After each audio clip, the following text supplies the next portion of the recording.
Just about the matter is that the job market is very brutal and very competitive, and it's global. It's not just Nigeria, it's global. So I feel like a lot of us always want validation. All right, guys. Good day, everyone. Thank you so much for taking our time to be here. And for me, it's always a privilege to be here presenting these videos to you, right? And in today's session, right, I'm going to jump into it. But before I jump into it, please, guys, for those who are subscribed, a big thank you. For those who are watching this video and you're thinking whether you should subscribe or you should not, please hit the subscribe button, right? And beyond that, I feel this series we are doing at the moment is going to be very enriching, informative, and something you can share with colleagues, friends, family. As much as possible, please share the link.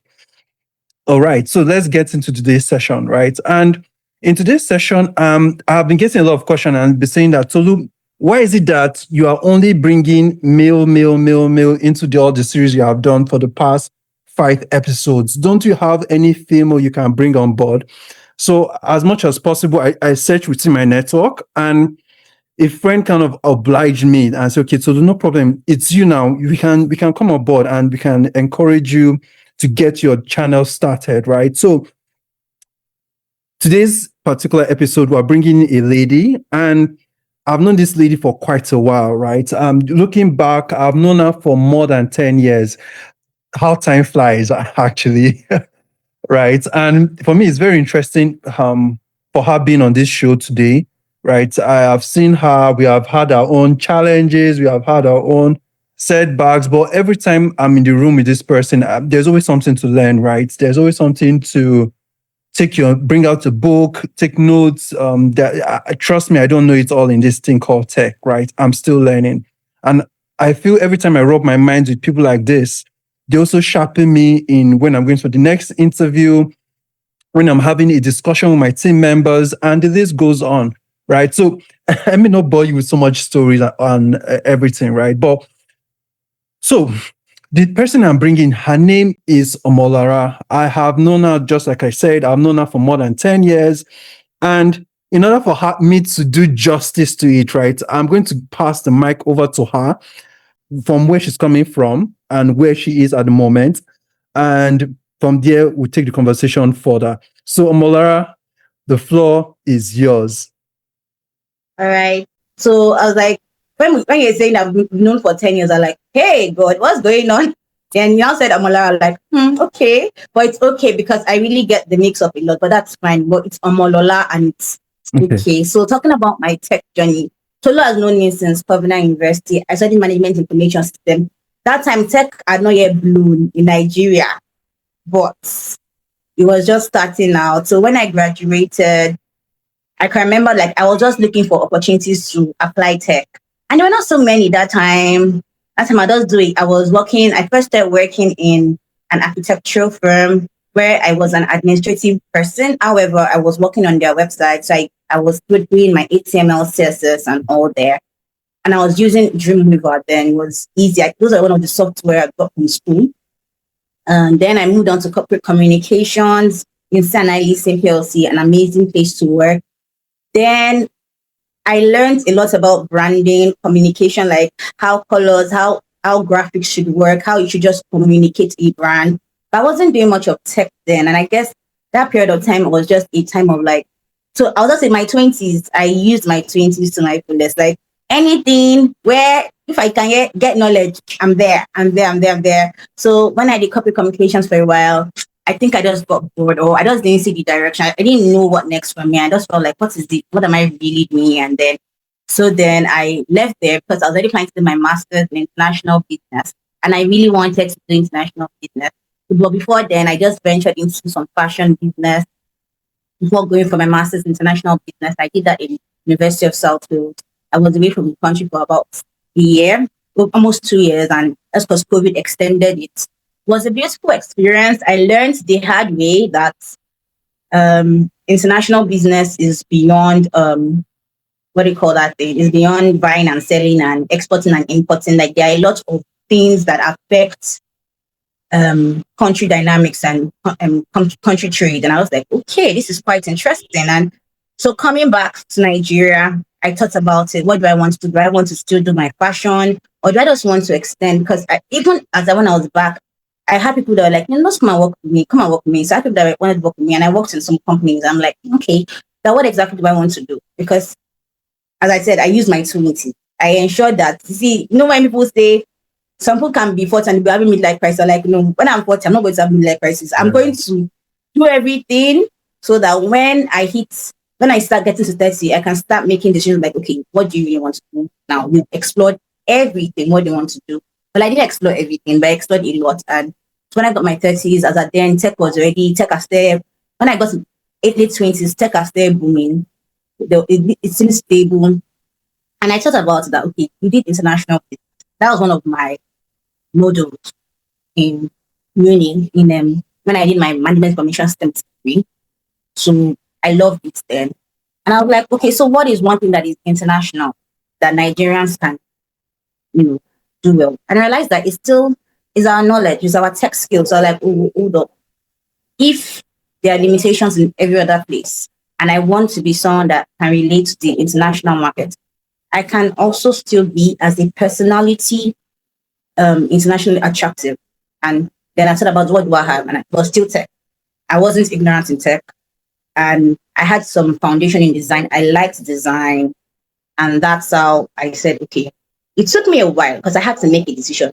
I was tired of feeling like I can't stay one place because I can stay one place. I was like, okay, we will do UX design, and that's how I made up my mind. So that's my own awareness phase of how I made up my mind to enter into tech. So yeah. Wow, thank you so much for the journey so far of how you came into tech, right? And for me, there's something you said, right? And it kind of brings us into the conversation we are here to discuss, right? And you said on how you transitioned from fashion into corporate communications into, I know you did a little bit of non-profits. I know now you're in tech, right? But if you look back, what's one decision that completely changed your career path? Okay. So I think I shared a little about, but I can just be more informed about it. So as I said, when I did my master's in international business and enterprise, I was quite disappointed that the reason why some countries can trade freely or some can't trade freely is because of just policies.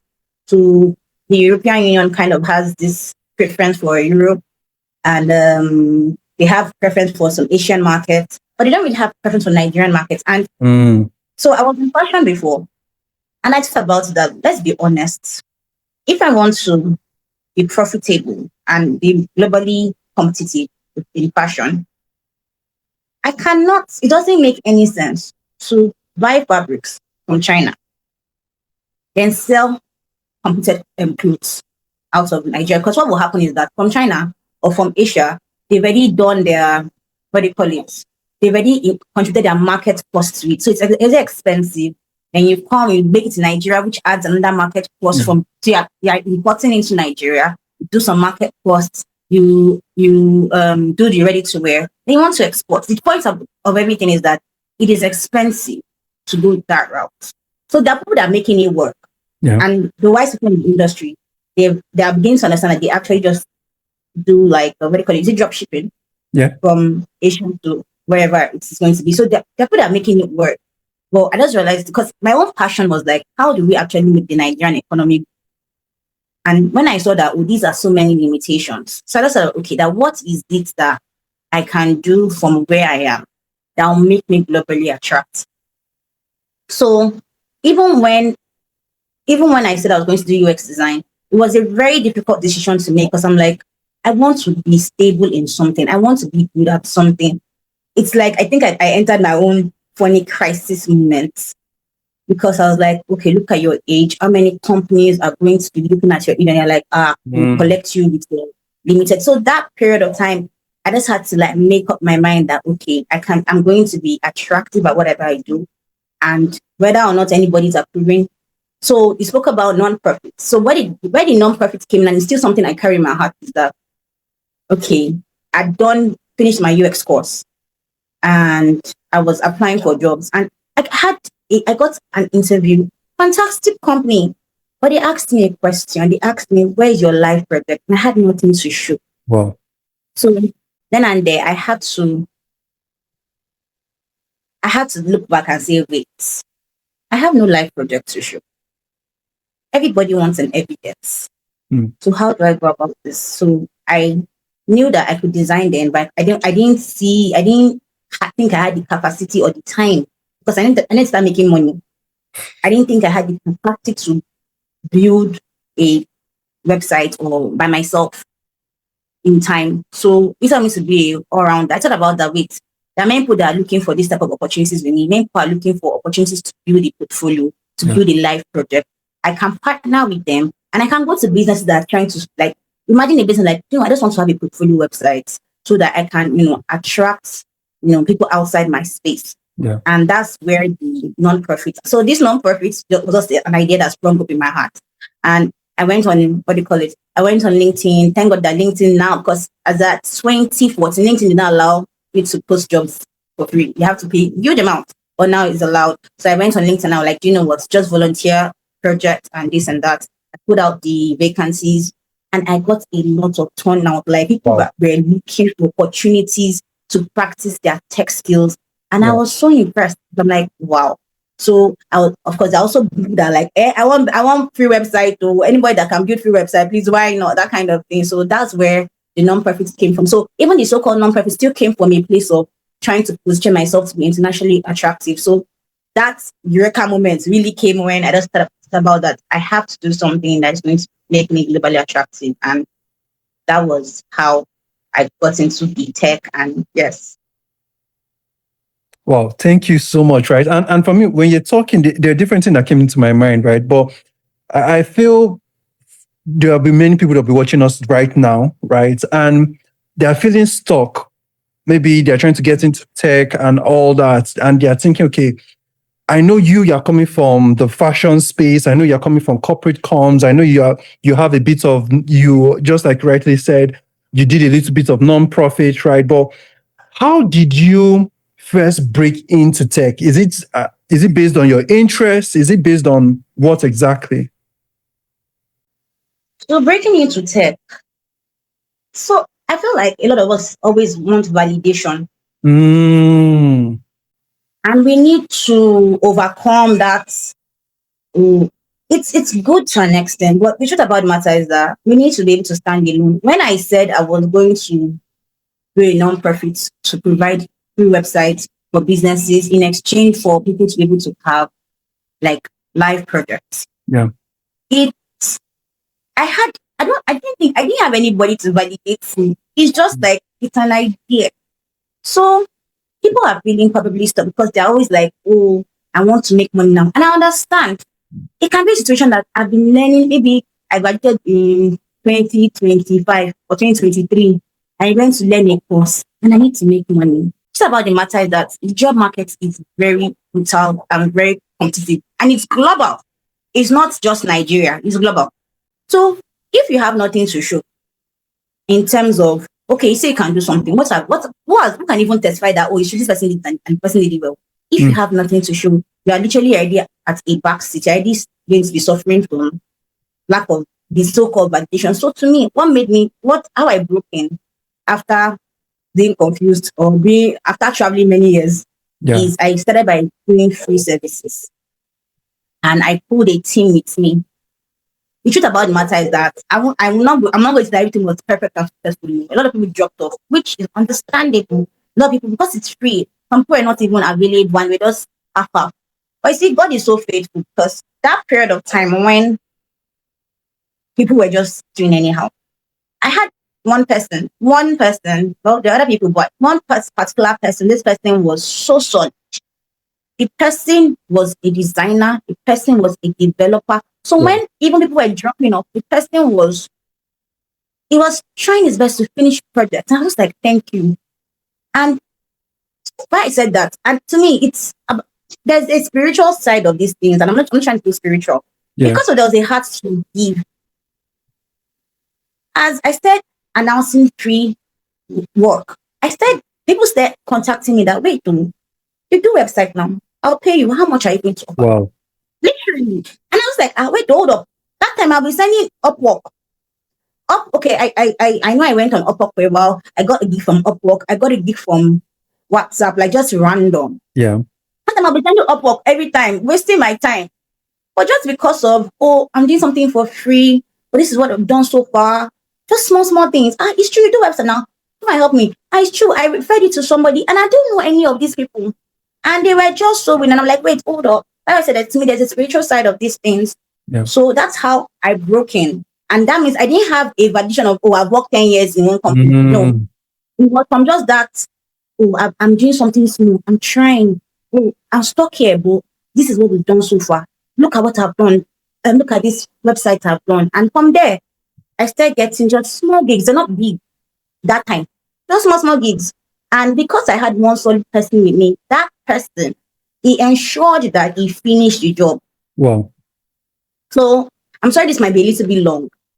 So this person, I can remember that period of time, I got into a full-time role. I got a couple of contracts. In fact, the one I was just telling the person that I can't do this. Person, I want to work with you. Wow. And the person just worked with me. But I was also worried for the person, because the person was going to do NYC in Lagos. Yes, his name is Ugo. Was going to work in Lagos. And I felt bad, like, okay, I've gotten a full-time role, and I really wish I could help this person out. I cannot forget. And all of a sudden, I was just asking her, what's going on with you? That I wanted to do like a LinkedIn post and like just put everything we've done together. And I cannot forget when I asked him the last time, I got so busy. I was like, what's up with you? What can I do? And guy was like, well, actually, I still work. I said, where? He told me that I was working in a very good company. I like, wait, hold up. You're working in a better company than I am. I said, hey, God is good.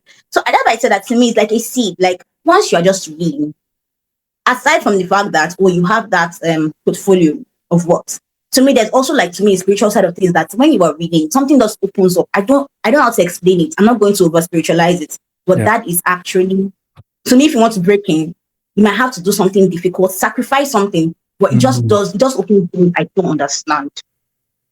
Well, thank you so much, right? And for me, as you're talking, I could pick up several things you said, right? I could pick up volunteering. I could pick up giving up your services, even if they're not paying you in code. Because most times, what I've heard from people and conversation I have around me is that everything has to do with money.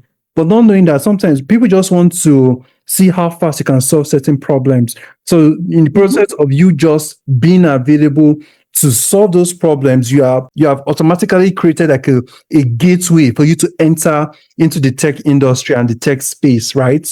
Yeah. So, and as you're talking, another thing that I wanted to kind of ask, right? It kind of leads us to the next conversation, where what was that moment that you realized that design was a pathway for you to get into?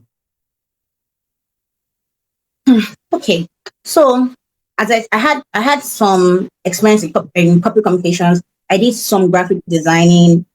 I liked it. I just liked the fact that I could piece things together. Then maybe because I already was doing business before. Design is not. So the truth about design is that design is, you can look at different templates and pull things together and to look good. Yeah. But the truth about design also is understanding what the client needs. So I can converse. I don't have a problem with that. So anytime a client tells me I want something, I ask questions. I really enjoy engaging, like, what exactly do you want? Do you have an example? I don't joke with feedback. And I'm like, who is even your target audience? All those things. So because I could do those things, I felt like you can do this thing. So to me, design was like, and the thing about design is that it's not easy in the sense that it might be easy coming up with some certain types of design. Yeah. Well, when I started working full time, I had to now design SaaS product. It's not easy because those ones are the ones that you have to understand the reason why. So there's a difference between portfolio and like you are designing a system that has to deliver, that has to interact between. So a portfolio is just like, oh, look at what I do. A SaaS product has to do with, there's back end. So there's somebody that has to be able to deal with, do something at the back. There's the one that, okay, I'm just the user, I'm just the customer, I'm just using your platform. And there's one that has to ensure that everything is secure. So Yeah.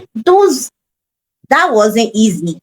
But just about the matter is that nothing is ever easy. So though I said I was really good at design, and I felt like, oh, I have a little bit of background in design, I like designing. It doesn't mean every step of this design is going to be easy. But because I enjoy like just knowing why, talking to the clients, and by God's grace, I've also had good clients that were willing to, express, so this is an example, or these are my targets, and they are willing to listen and say, okay, this is what do you think about this idea? Like, I want to add this feature. Do you think it's going to work for you? Or are you, because sometimes clients are not even ready for like the fullness of what they want. Yeah. That, okay, for example, the chatbot that will be there, and you need to respond like, oh, I'm not ready for that. I'm the only one that's in this place, and I cannot respond. I don't have the funds to dedicate somebody. Do you understand? So that's the reason why I felt like I can do design. It was not a big deal.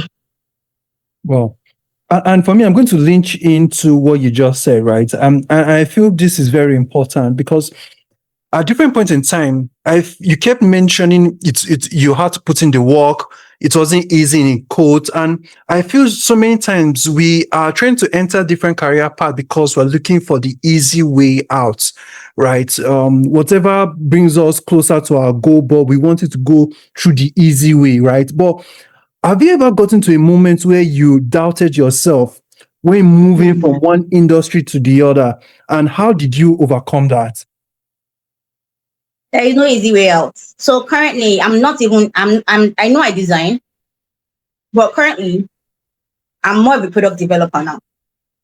It's not easy. So when you're talking about doubting yourself, in fact, in recent times, I don't want to use the word traumatized. Like, I've been traumatized by my role. I'm like, what? I keep getting stuck. It's not easy, but I don't know how to back down. Yeah. So you ask the question, how do you navigate, when it's getting difficult? That's how I'm going to just explain it. Well, there's no role that is, even if it is the so-called design. So I saw something on Twitter that which is the most difficult side of product design, development, management. I've done all three. There is always a part in every part or in any role that is going to be difficult. So how do I navigate that period? And how I see it is that everybody is going to face a stumbling block. And that might be as a result of knowledge gap. That might be as a result of, even it can be a character gap or communication gap, can be whatever it is. So how do we scale? Sometimes, and many times we're afraid to fail. That's why we're always trying to stay within our safety nets that this is what I can do. I cannot do development. I can't do anything. But what we have to understand is that people that do great things or that achieved or went ahead to overcome. So I once listened to someone, she's a therapist, and she said that sometimes you have to understand that some things are like a time, it's just for a while. Yeah. So even if it's a knowledge gap, for me, I've been struggling with some knowledge gaps because I just don't do basic web development. I do some application development. So even if it's a knowledge gap, sometimes you might have to just wait it out. You might have to exceed the deadline. You have to just face it the hard way and let your shame catch you there. Well, how do you now navigate that? And to me, what has helped my mental health that period of time or navigation is that, look, the worst that can happen has happened. If I have a knowledge gap problem, the worst that can happen has happened. And the worst thing that could happen is that, you might get a query. Your validation might just fail. It might be like, oh, in fact, the worst that can happen is that they say, do you know what? You have disappointed us with going. But still, in the old so-called navigation, even if you are embarrassed, you realize that there is a knowledge gap. Yeah. If you are let go of, it's an opportunity for you to take time and learn. Yeah. So when we look at life like that there is nothing that is easy. Even I still do some fashion once in a while. Some of the things I tell my people that like, no, come and sew for me. I'm like, look, I don't have time. I won't tell them it will take 2 months. Now it's taking 4 months. You just tell them story. Do you get, sometimes shame will just catch you and like, this is the situation. And it's not because I want you to be embarrassing yourself. No. The truth about the matter is that we are going to face difficult challenges. Yeah. However, there is a way to overcome, and sometimes the worst will happen. But when the worst happens, the best can also happen. True. If you don't go through stumbling blocks, if you don't go through difficulties, if you do not realize that you have a communication problem and you need to work on your communication skills, if you don't realize that you have a knowledge gap and you need to catch up, how would you improve yourself? So you can't run away if you want to excel in any industry. Even marketing, they have crazy targets. Yeah. You hear that they should bring billions. You can't always run away. You have to choose one, and it's always difficult. There will never be it's easy, breezy anywhere, to be honest. Wow. Thank you so much. Right. And for me, one thing I could take out from what you said is the part of people stop relying on their safety net because it's safe. Let me just stay there.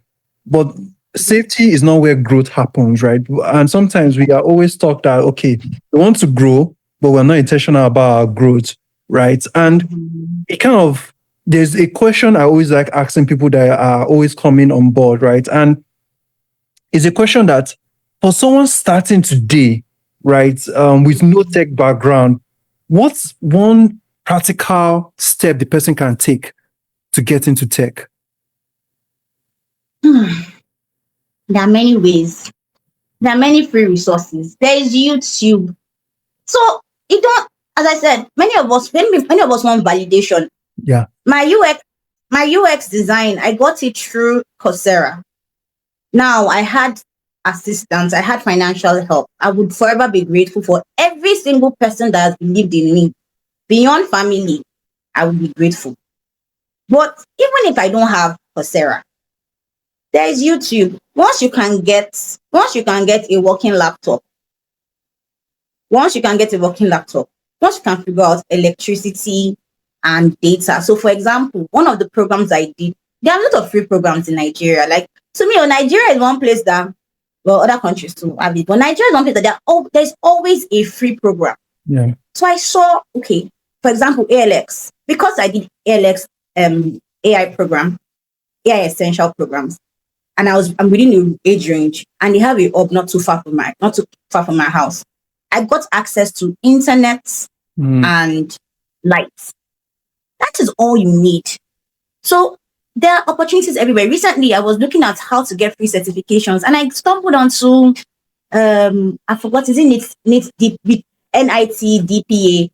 The point is, Tech for Dev, they have a Nigerian place where you can learn a lot of courses for free. And is a program with Microsoft. So there are just a lot of opportunities out there. There are a lot of free opportunities. Even if it's going to be a trial version, whatever it's going to be, it's not, once you have a working system, once you can figure out how to get internet sustainably and electricity, it is possible to break in. And you have to now make up your mind that as I'm entering like this, I'm willing to grow. Yeah. You would see opportunities like machine learning. If anybody would have, I did my AI course last year. If anybody would have told me that year after, I would have built a machine. I'd have said, I beg from where? So the point is that there are opportunities out there. Yeah. You just have to be ready that, even if I'm breaking in with design or I'm breaking in with front end, if a company says, we're going to employ you, we're going to do back end, you say yes. And it might not be easy. Yeah. Whatever it is. If someone says, just work with me and learn more back end, just take it. Because once you're entering, it's not going to get easy. It's not going to get easier. It will get easier after it gets extremely hard. That's Wow. Thank you so very much. All right. And I feel there's something, it kind of leads us to the next conversation, right? And there's something when I was researching before, or as I was going through your bio, right? There's something you said. It said that you are known for simplifying complex problems, right? So how can beginners train themselves to think like designers, not just draw like designers? I don't know if you get the question. I get it. So the thing about the matter is that I had to get to that point. Like, What will I be known for? Mm. So it's an identity thing for me.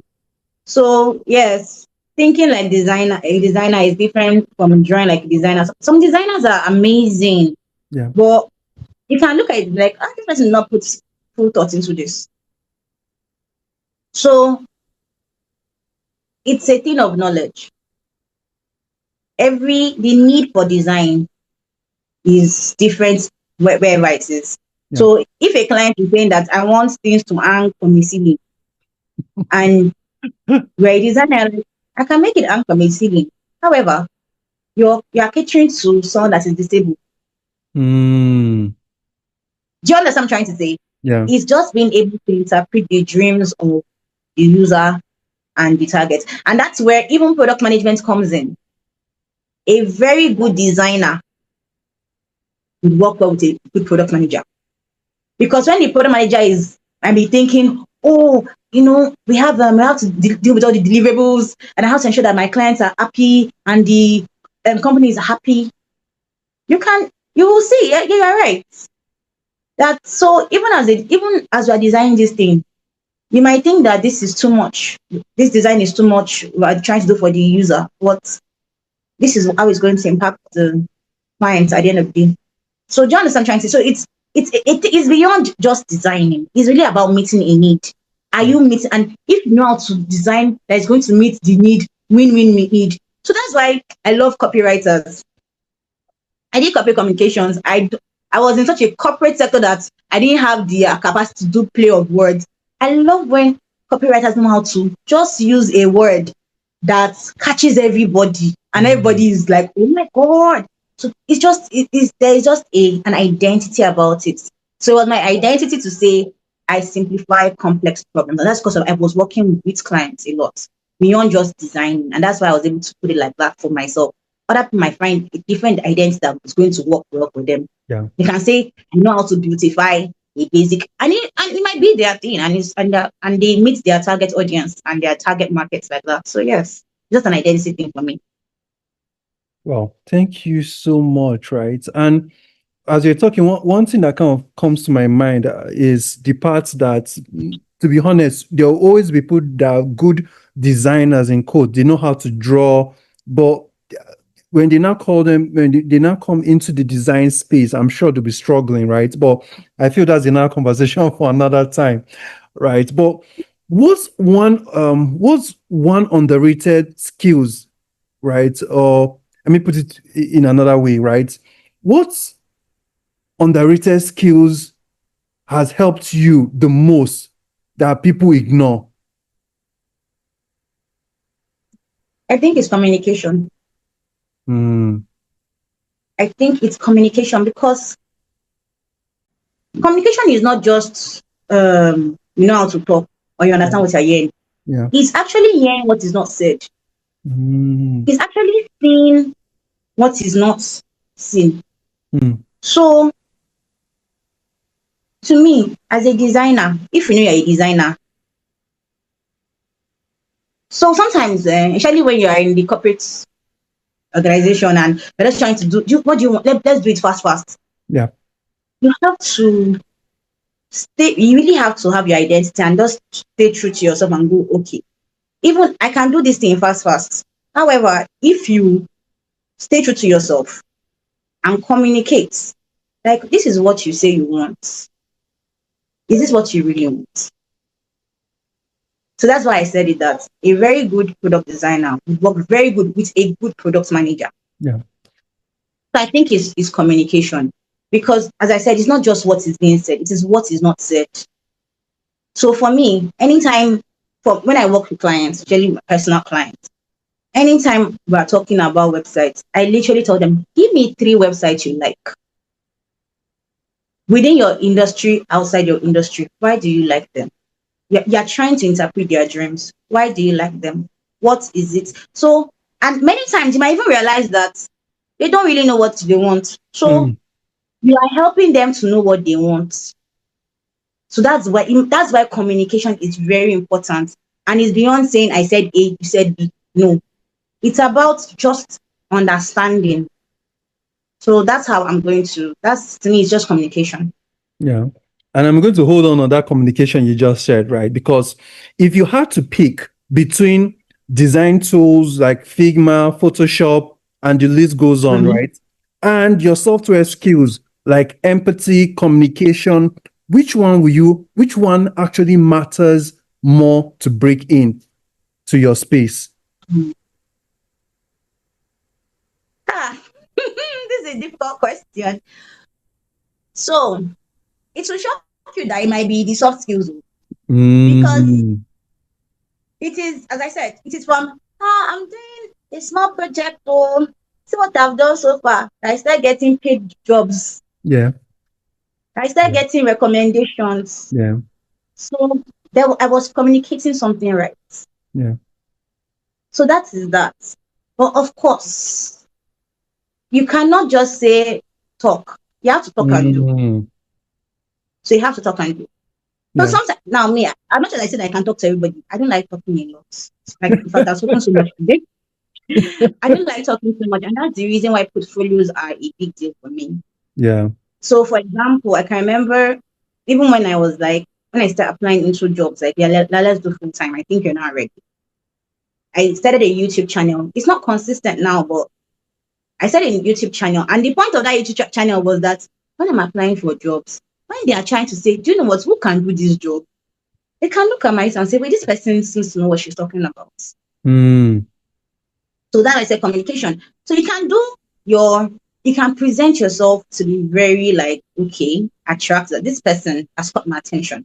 yeah. But you can now use your skills to do more of the talking. But you don't always have to be the one defending yourself. You can actually just have things that are speaking for you.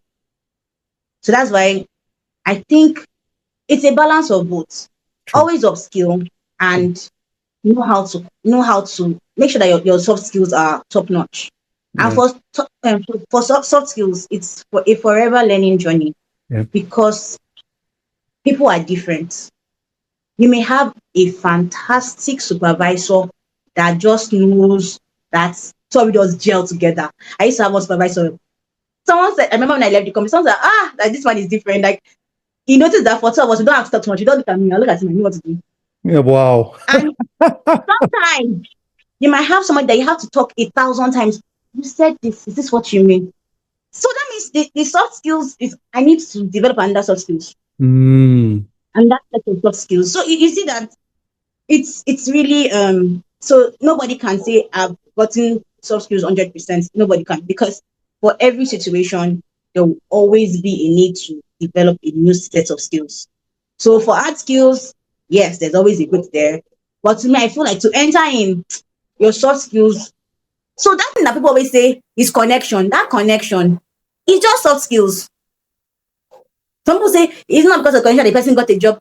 Sometimes it's just soft skills. Sometimes just talking to the mm, right person and being able to show your work. And mm, because of you don't communicated, you just had that right soft skills. You knew how to say hello. You knew how to greet. You knew how to say I really want. You knew how to complete. You just knew how to do something right, and it had nothing to do with your hard skills. So to me, I think to me that's more important. wow. You have hit the nail on the head, right? And for me, it kind of leads us to the next conversation. What's the biggest misconception about product design that beginners discover too late? I feel like designers just think that if you shall know how to design, you have become a product designer. Mm, However, I did a Coursera course and product design did not start by designing. We started based on how I was taught. It started with like empathy, yeah. um, user understanding the user needs. Then before it was a lot of soft skills before we got into products. However, you see, you have to understand that if you are based in Nigeria, many times you don't have time for all that. True. True. So you see, so to me, product design that I feel like beginners get too late is they think it's just about putting paper to biro Mm, and just designing something. What I think a beginner, if I was to tell myself something 2 years ago, what I would have told myself is as you're doing this product design course, look for somebody that you can apply this knowledge to immediately. So it's actually about products, like what's like conversion, Yeah. what you designed when it came out of the market, what did it look like? Can they track that your so-called design gave them a better look when they went for a conference? So a company wants to go for a conference, might be a startup, and like, oh, I'm going for a conference. Oh, this is my website. And they're like, this is your website. Okay. Oh, I like your website. Can they have those type of feedback? So to me, if I was to tell myself 2 years ago, and maybe that's what I could tell anybody, is whatever you're doing, if you can find anybody that needs your skill set as you are learning it, so that you can convert and you can also rate yourself. Yeah. So I know about misconception, but I think if you want to be able to quantify your impact, that is one of the best ways to go about it. Well, thank you so much, right? And for me, there's something you said, right? Because at different points in time, we always think that, okay, once we learn the skill, we know how to put all the images together and we are done. Not knowing there's a part of, just like you rightly said, there's a place of empathy, there's a place of communication, there's a place of having those soft skills. Though, let me use the word, though we have the technical skills, if the soft skills are missing, I just feel certain parts will begin to crumble, right? Maybe that the client is talking, but you're thinking of what this guy is saying. As long as you're just giving me the brief, if I just run with the brief, I'm okay. Not knowing that there's a balance of both sides in order for it to be successful, both sides just need to sit together. All right. And I'm going to ask, right? Have you ever created something you thought was amazing, but users now used it but hated it? What did you learn from it? I was told to design a page recently, and the issue was actually just okay. The sample that I was meant to reproduce was what I reproduced, and though some other users are like, "Oh, it's fine," some other users are like, "Oh, it can be better." So, of course, that means something. There was a miscommunication somewhere. Yeah. So it can happen. It happens like that, and then and there are better ways to actually resolve such matters. So, for example, for me, what I usually do if I was doing my own personal project is like I will communicate with not just the clients, not just the user. Of course, I'll do as much user research, but even with the clients, because sometimes it's just the client that is stuck in a direction that is limiting. So imagine when a client says, "This is what I want." And after the client has said, "This is what I want," you give the client what they want, and they now say, "Well, users don't like it." Whose fault is it? Really? So how do you communicate that? Oh, it is because of what you don't want to do that. You want that. I say you have to interpret their dreams beyond what they say. So what I usually used to do by myself is that I'll tell them that, look, we are going to have like 3 sessions of design of improvements, and that period is when we're meant to be testing with potential customers. So if you direct me to some potential customers and I find my own and everything is fine, the truth about the matter that there's no product that all users say they like 100%. True.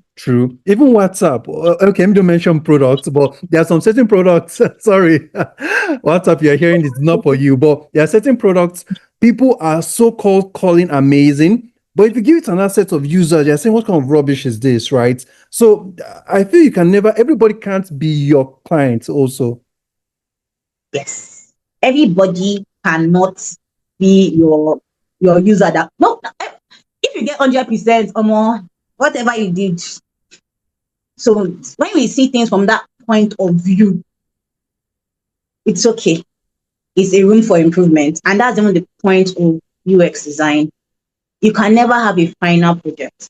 There's usually an MVP, and you improve and improve and improve.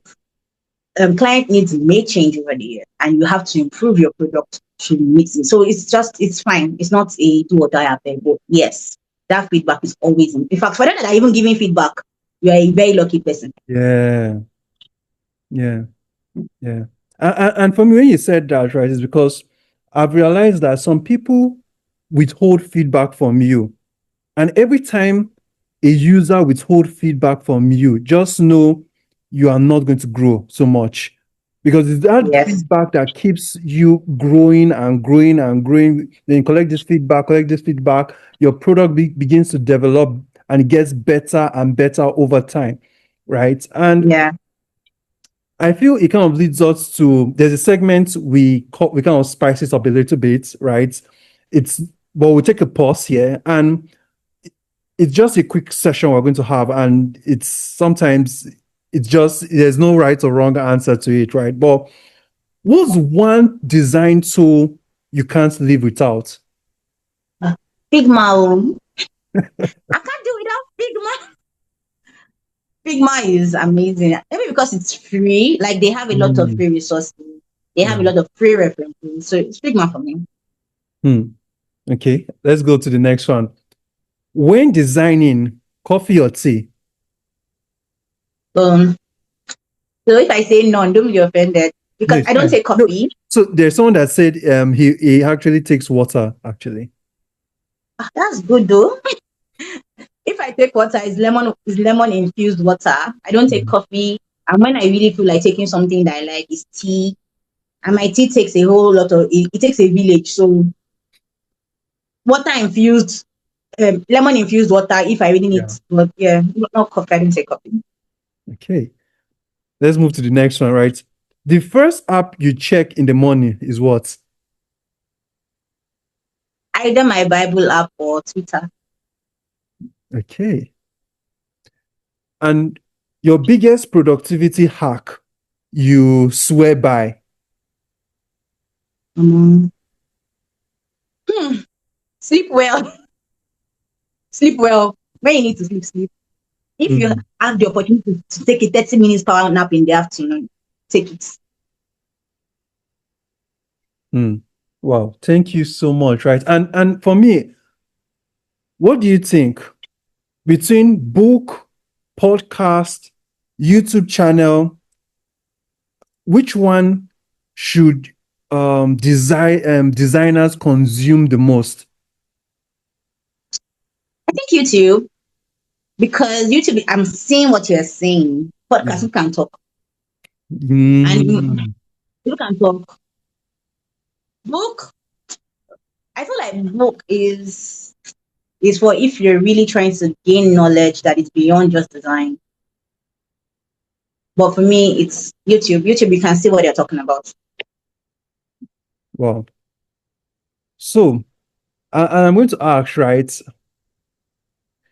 What is if you are going to give viewers a 1 week challenge to kickstart their career into product design, what would it be? Hmm. Oh, produce your favorite app. Just design it again and see what you can improve in it Hmm. in 1 week. Yeah. Hmm. Okay, so I noticed when we started this session, there's one particular session I always love it, right? And is the easiest way for people to understand what you do, right? So I remember I had the opportunity to volunteer, just like you rightly said, always make yourself available for volunteering, right? So I had the opportunity to volunteer for a particular program where we were training kids between the ages of 3 to 12, right? And those are young adults, though you call them children, right? But I don't call them young adults, right? So, but if you're talking to a young adult, how would you explain your role to them? Ooh. I will first show them to. I'll ask the child or the young adult that what do you play on the phone? What do you do on the phone? Or do you use any device? If they say yes, I'm like, what do you do on the device? If they say, oh, I watch Cuckoo Melon or I play games, I'm like, okay, see that thing you're doing there? It is on either a web app, a website. So somebody had to draw it on paper, then bring it to colors and bring it to life. So I am someone that designs things like this for you to use, and I sometimes even build them. So that's how I'm going to explain it. Wow. Thank you so much. So let's go back into the session. Okay, so now, if you were going to start your career in 2025 with just a laptop and internet, how would you break into tech in 6 months? I've said it so many times. I feel like I'm sounding like a broken record. As I am learning, I am applying. So volunteering and learning at the same, and so that when they are telling you that, oh, design your favorite product, don't design your favorite product. Go and design the product of that person you are learning with that is ready to publish. So that's how I'll break into. So that in 6 months, so that in case the person is serious, because my God, we can be serious. In case the person is serious, you already have a live project. Yeah. Well, and for me, I'm going to talk about that because I feel at different points in time, we feel that tech is so cumbersome that it's only is a very privileged few that get into such space, right? But I'm going to hold that thought, right? But how should people build a portfolio if they don't have real world projects yet? They should use what they have. So if I don't have real world projects, I'm going to put the ones I've designed. I have in my current portfolio, I don't have a real world project. I just have like and there's still a lot I've not even put inside. So I just put like what I've done, and sometimes just a one pager. It's just a one pager of a page I redesigned. Just you can that's what I do, to be honest. And even at that, even if it's not real, you can sometimes see like it can sometimes show that, oh, what they call that thing. People have been complaining about a certain app. Yeah. And they have been complaining about social like issues. And you did it again. I know people that they went for an interview, and what they did is that they redesigned the company's website. It might not be the home page. So I might not have live projects, but see your website, I've seen area of improvement and I've done it too. Do you like it or not? Let's talk. I'm serious. So I feel like that's how to go about it. It's not easy though. It might be it might take 2 days, it might be a one nighter that might be hard, but yeah, happens. Well, I like that, right? Taking up project and redesigning it. That's another way I never thought about actually, right? But I'm going to ask before we kind of bring this session to a close, right? But what role has freelancing played in shaping your career, and what would you recommend? Do you recommend it as a first step? As the first step, not necessarily. However, what freelancing how it has shaped my career is that what's the worst that Yeah. I don't want to sound like a very bad person, but what's the worst that can happen? The worst that can happen is that people will tell me is maybe a full-time role will tell me I'm not interested. I'm like, you move. That's all. So to me, freelancing has actually made me see that it's possible to grow without the validation of the company back. And freelancing also, it's to me just a plus plus. I will go to an interview tomorrow and say, look, I might not be your marketer, I might be your designer, I might be your developer. But even when I'm in front of a client, I am not dumb. I know how to talk. So even if a client wants to probably take you for granted, I know how to say, okay, I can see that there might be some miscommunication. How can we just find the middle ground? How can we meet each other at the center? And I know how to. So the point is, to me, I think freelancing is never, it's just a plus. Like the worst that has happened. Yeah. And it can only get, that's how I see freelance. So except you've never gotten a client before, then maybe you still need to learn. I feel like freelancing just gives you that just a good self-esteem that I can do this thing. I don't need anybody's validation to eat tomorrow. Yeah, that's how I see it. Wow.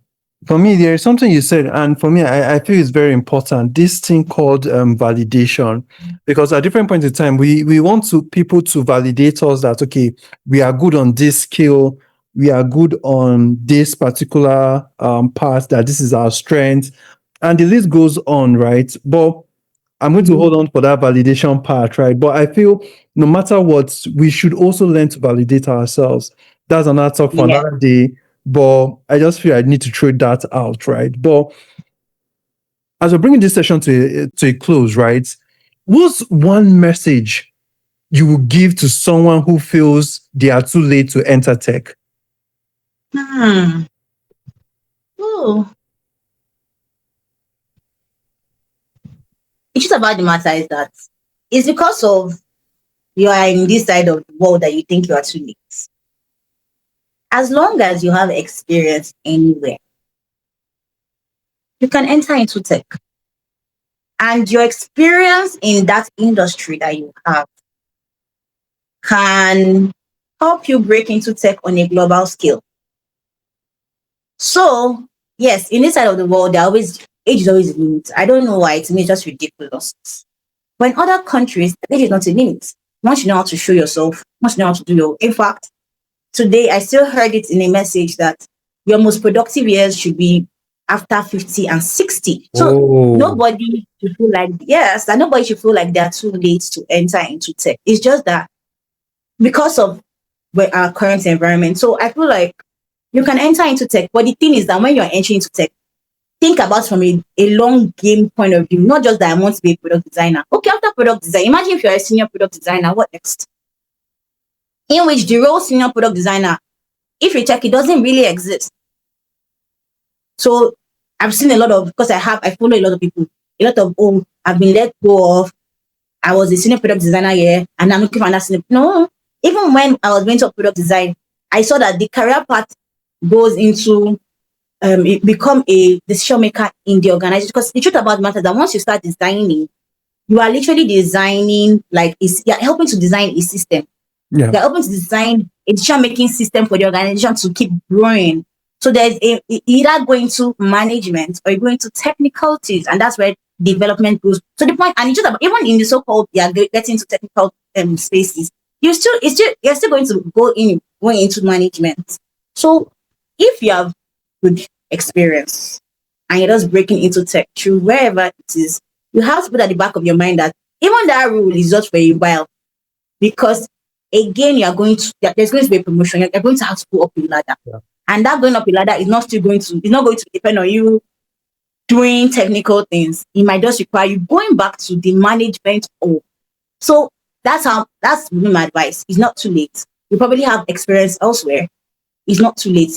The entry may feel hard, may be hard, but the moment you can enter, even the so-called skill it's not going to last forever. You're still going to probably go into another managerial position of that skill, of that industry. So it's not too late, to be honest. Well, thank you so much, right? But I feel before we come to an end of this particular session, right? There's a question I always wanted to ask, and it has been in my back of my mind. Is two. One, you give a closing remark for to viewers who are watching, maybe to a word of encouragement, and to just give them to encourage them, basically, right? And two, but this is my own question. I wanted to always ask is, as a lady, do you think there are, in quotes, there are, this thing called tech is not for ladies, it's only for guys? Do you think you ever face such setback when you're breaking into tech, or it was just a smooth path for you, that tech is only, there's a conception people are saying tech is only for guys? Was that your own experience when you're entering into tech? All right. Huh. So when I entered, I don't entered. I did not look at gender. However, when I now entered like full-time office, even now I'm the only lady in my team. Wow. I know in a little bit. So I'm like, why? So I used to even tease HR like, what happened to the other ladies? Why is there nobody in tech team that is lady? But that's not the issue. So I think that it may be more difficult for ladies to enter, to be honest, and it might not be because of It might not be nothing on their part, it might be subconscious. It might be that they don't know how to. Because how I entered my full time role, I literally forced it. And it's because I fought for it in a way like I applied for the job. I saw that, oh, it's something, is a place I can go to very easily. I thought the salary wasn't my motivation. It's never been my, don't forget I was a freelancer. So salary was never my motivation. I realized that I could get to the place very easily, which is something I've always prayed for. So I took a walk and I went there. I was like, I've applied though. I'm waiting for people's feedback. People are that, so many people are that driven. Many people are like, they don't know how to go. And that's because of, I saw something like, I think I'm willing to fight for this because, as I said, I went through you have to make a decision. So even, and the reason I was like, I need to fight for this role is because even now in the role, I am facing difficulties in like skill and a lot of things, but I am still fighting for the role. So I feel like for ladies, I don't know, maybe they're not fighting for the rules or they just don't know how to go about it. And it's about the matter is that men may not understand how to deal with it. So if there are many men in that company, they might be like, are we sure we can handle the lady? So I don't know how to speak for other ladies, but to me those might be the issues. Even with the hiring, like lady might be like, ladies can be.